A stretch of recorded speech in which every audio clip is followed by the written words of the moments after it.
It was September 2006 when a smooth-talking stranger walked into Pete's auto dealership in Great Falls, Montana, and got himself a job as a used car salesman.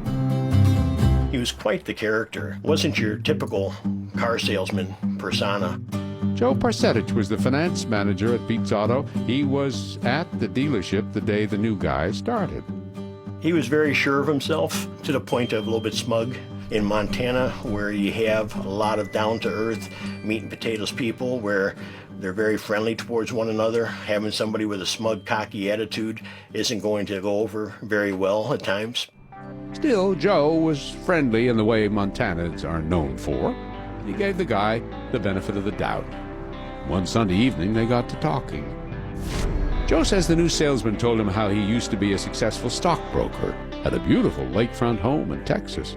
They even looked up his property on Google Earth. So why on earth, Joe asked, would someone leave all that and come to Great Falls? He had shared that his wife and a couple of her friends had taken their yacht down to the Gulf of Mexico and were going to go sailing for the weekend. During that time, a storm ensued and the boat was capsized, and his wife and her friends all perished along with the boat. So he had shared that looking at large bodies of water was just more than he can bear, and he wanted to get as far away from that kind of environment as he could. And who did this tragic past belong to?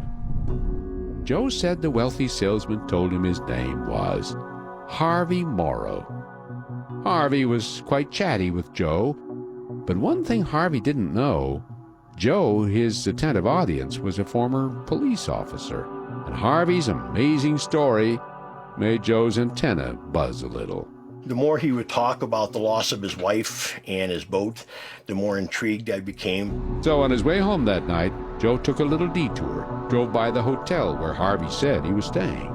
And when I drove by, I didn't find his SUV at that location that he said, which I didn't think suspicious at the time. But I still, for whatever reason, drove around to see a few other hotels or motels to see if I found his vehicle. And I located his vehicle at a place called Imperial Inn. Why would Harvey lie about something as benign as where he was staying? When Joe got home that night, he went straight to his office and turned on the computer. I entered Harvey Morrow's name on Google, and I was surprised what I had found. A simple Google search, and there it was. A news article describing the murder of disc jockey Stephen P. Williams.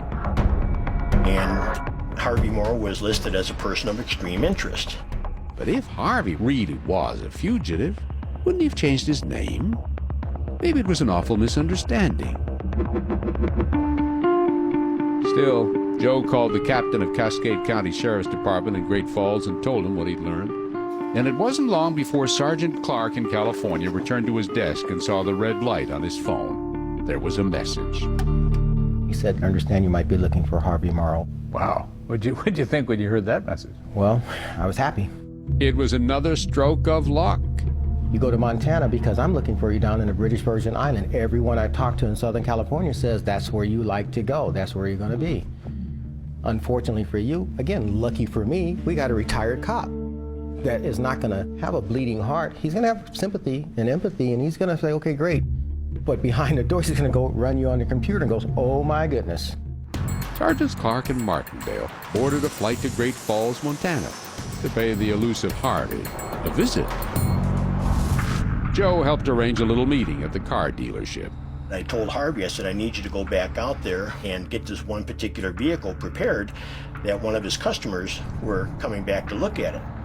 And when Harvey stepped out front, officers from the Cascade County Sheriff's Department were waiting for him. They just walked up and said, Harvey, there's some guys from California who want to talk to you. Put your hands behind your back. You're under arrest.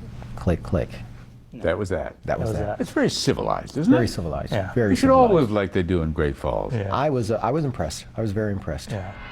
Police searched Harvey's Land Rover, discovered guns and ammunition. They loaded him into the back of a squad car, took him to the local sheriff's department, eager to hear what he had to say. Yeah, my primary focus is about your vessel market. How much money did you put in that book? I don't know. What would you estimate? What would you think? Rough. I have no idea. It's over a period of a long time. And so we wanted to key in on him. How much money did you have? How much money did you spend? Where did the money come from? And things of that nature. He was very vague. It became pretty frustrating. Did you set up Stephen's trust fund? You lost me. Did you set up Stephen's trust fund? Stephen took care of his own stuff. Did you ever help Stephen with his finances after his father's estate sold? Yes, Stephen. Okay. Did you ever get any money from Stephen and put it into your account? We passed money back and forth. How many times did you receive money from Stephen? Was it more than once? I don't remember. You remember how much money you got from Stephen in total? Yeah. You know? He was very vague. I believe he talked to us thinking he's going to outsmart us in that interview. Was he trying to prevent you from getting him on the record, pinning him down in a way that you could use it against him later? I felt that. You're asking questions that But Harvey, you're a banker, man. You should know the answers to these questions. I don't want to talk anymore. You done? Yeah. I mean, you're not telling me anything. You're Well, we're not finished yet. I told you I got a lot to tell you, and I do. And I will tell you. tell it to my But, tell you to what? tell it to a lawyer. Of course, he was going to need one. Harvey was extradited to California, charged with first-degree murder.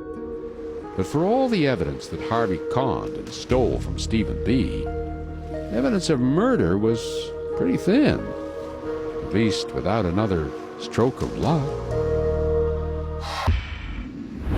And that's exactly what they got.